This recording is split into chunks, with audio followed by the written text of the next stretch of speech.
Formula 1 is no stranger to controversy, and over the years we've seen some massive scandals that have not only brought the world of F1, but sport itself. Let's delve deeper into some of the biggest scandals the sport has seen, because believe it or not, this stuff actually happened.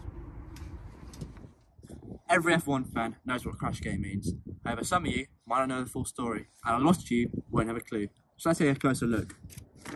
The scene is the inaugural Singapore Grand Prix in 2008 concerning the Renault team. Double world champions only a few years ago will find themselves astray of their once found glory. The drivers in question were Fernando Alonso and Nelson Piquet Jr.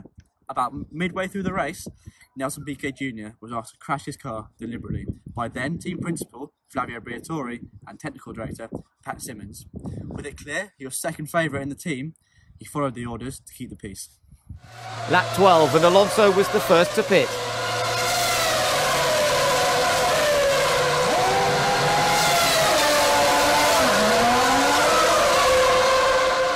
And Renault's gamble looked to have paid off when Piquet crashed heavily and brought out the safety car.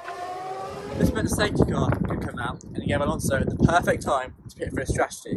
But back in these days, there was refuelling. Just added that extra element to the strategy, which Renault exploited to the max, and it gave Alonso the opportunity to win the race.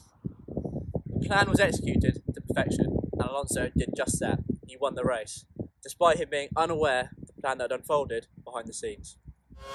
Fernando won again for the 20th time in his career, with Rosberg second and Hamilton third. Unbelievably, it was Renault's first win since Japan 2006, but at least Piquet played a part in it.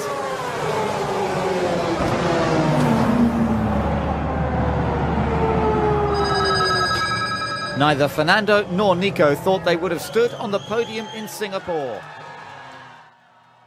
The secret was kept for an entire year until Nelson Piquet's dad lifted the lid at the 2009 Singapore Grand Prix the following year, after it became clear that Renault were going to sack Nelson Piquet at the end of the season. As a result, Flavio Briatore was given a lifetime ban from F1, Pat Simmons a 5-year ban. Now this rocked the world of F1 and tarnished the Renault name, and they left the sport 2 years later as a result. Both drivers were given immunity for giving evidence. Now this is one of the biggest cases of conspiracy and race fixing we've ever seen in F1, executed to perfection.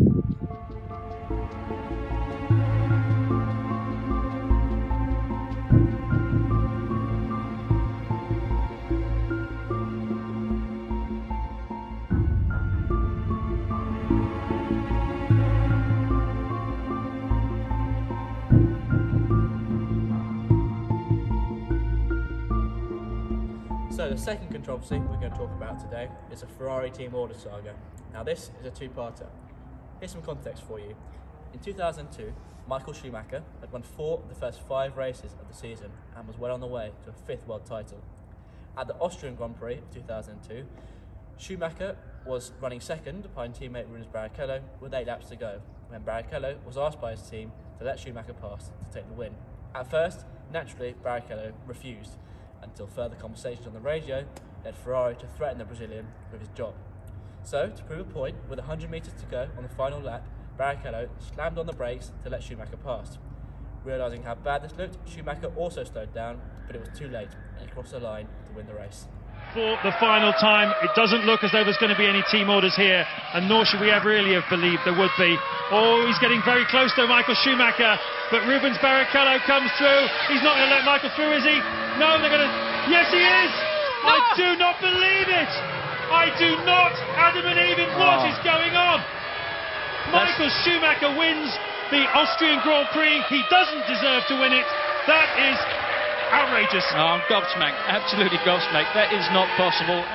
So both drivers were booed on the podium as a result, and with guilt getting the better of Schumacher, he invited Barrichello onto the winner's step on the world's most awkward podium. It's the most bloody disgraceful thing I've ever seen in my life, and I'm the biggest Schumacher fan in the world, but he should have balls enough to move aside and let him in. That's just dreadful. Stand by for the national anthem.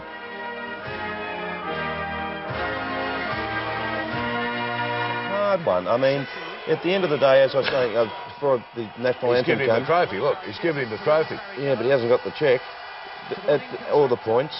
At the end of the day, when Jean Todt came over at the radio, he would have said to him, listen, we're going to tell Rubens to slow down. You take number one. That's when I think Schumacher, in all honesty, probably should have said, no, look, he's deserved it all weekend. He's been quicker in qualifying. He's got pole position. This is his race. I'm going to let him have it. Manipulating the racing like this via your own two cars by a team is known as a team order.